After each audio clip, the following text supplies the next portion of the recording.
Nós vemos aqui um relato em João 8 da mulher que é pega em adultério e usada como ferramenta para colocar Jesus em situações difíceis. Eles objetificaram aquela mulher como se fosse só um meio para que eles pudessem atacar Jesus. Eles não estavam interessados muito ali em todo o contexto de que ali era uma pessoa, um ser humano. Mas quando eles levaram ela para Jesus, Jesus começou a escrever na terra, na areia. E há várias hipóteses sobre o que Jesus estava escrevendo. E a que eu acredito particularmente é que ele estava escrevendo sobre os pecados daqueles homens. A palavra grega escrever é katagraphen. E um dos possíveis significados é escrever acusação contra alguém.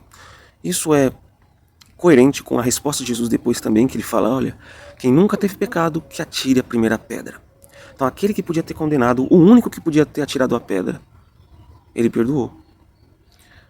E às vezes nós, como seres humanos, somos ligeiros em pronunciar sentenças condenatórias contra alguém que erra, sendo que às vezes nós temos esses pecados, mas projetamos no outro porque nós não queremos nos encarar.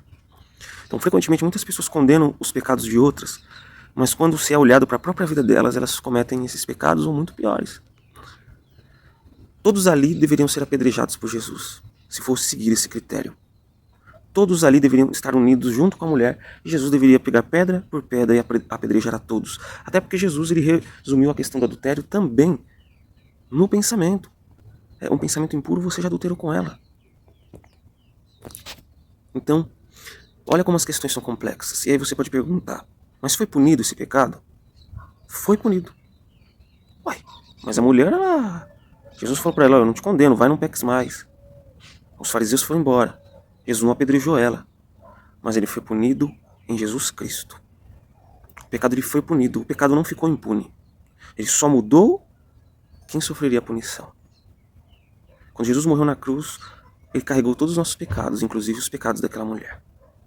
E a resposta de Jesus foi verdadeira e sábia, porque eles não poderiam alegar que Jesus não obedeceu a lei de Moisés, porque ele disse, olha, quem nunca teve pecado, atire a primeira pedra. Mas ninguém estava qualificado a isso. Mas Jesus ele tem um convite para todos nós. Vá e não peques mais. Esse convite é maravilhoso. Porque alguns usam esse texto aqui para dizer que você pode fazer o que você quiser, porque a graça de Jesus te cobre e você pode viver a vida que você quiser. Jesus é graça, ele perdoa, mas aqui ele diz para a mulher, vá e não peques mais. Ou seja, o pecado ele não foi diminuído. O pecado continua sendo pecado. O pecado continua provocando a ira de Deus. Só que Deus perdoou. Jesus perdoou aquela mulher e deu uma nova chance. Nós muitas vezes somos como os fariseus. Nos deixamos de atentar aos pecados da nossa própria vida e viramos caçadores de pecados por aí. Tem líderes que o seu único objetivo é disciplinar pessoas. Quando a pessoa precisa de uma ajuda, ele não está lá. Quando a pessoa precisa de um conselho, ele não está lá.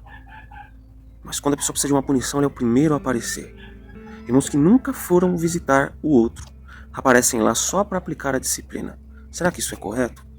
Será que o critério que eu aplico a outra pessoa, se eu aplico a minha vida, eu não sou pego por esse critério também?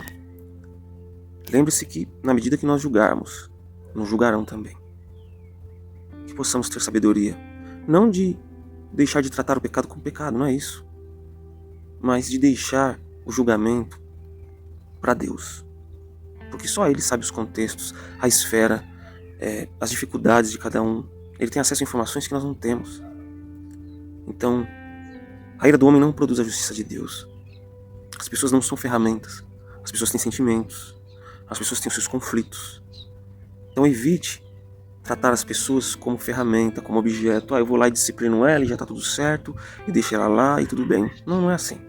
Jesus ele trata a pessoa como ser humano. E se tem alguém que tem direito de julgá-lo, é aquele que foi punido pelos pecados daquela pessoa. E também foi punido pelos meus pecados. E no devido tempo ele trará o juízo a cada um. Que possamos refletir sobre isso. Inscreva-se no canal, compartilhe com os amigos, deixe o seu like e até mais.